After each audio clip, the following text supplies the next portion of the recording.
to the first CFIDP Regional Summit.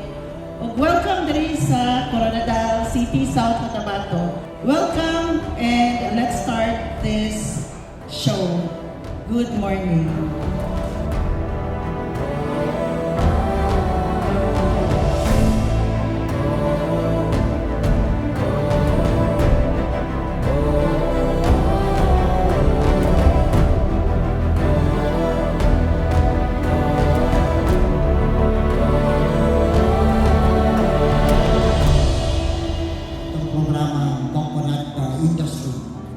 Today marks another milestone in our journey towards a stronger, more resilient, and more inclusive cooperative movement.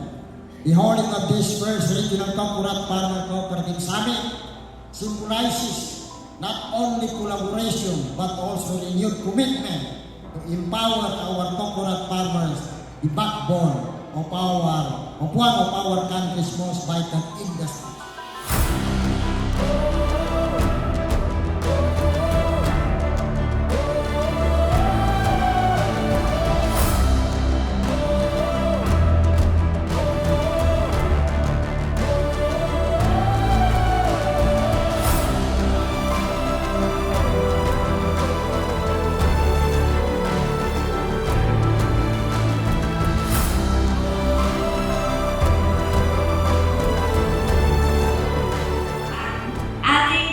Farmers, may narinig po ako na papaan niyo po, ma'am.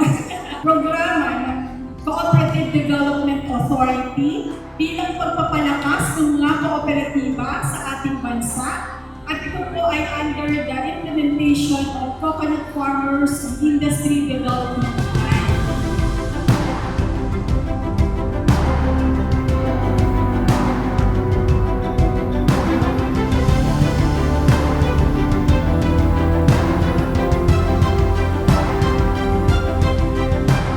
Cooperative Month celebration, and it will be, ang pinaka-highlight ng aming activities will be the Cooperatives Summit this coming October 30. Ng buong probinsya ng South Cotabato, ang buong cooperative sector ay magsasama-sama kami sa provincial gym, sa South Cotabato gym, para magkaroon ng iba't ibang mga activities. And invited din po namin doon ang si ASEC. South Cotabato, angat ka sa lahat.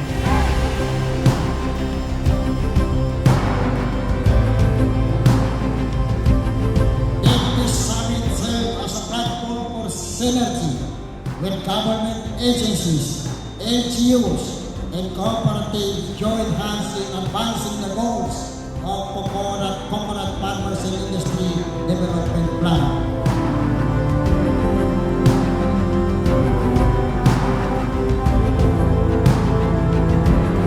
Sana po itong activity ito, itong summit na ito, ay tatatak sa atin puso at isip na ang ginagawa natin sa lahat ng aksyon natin gagawin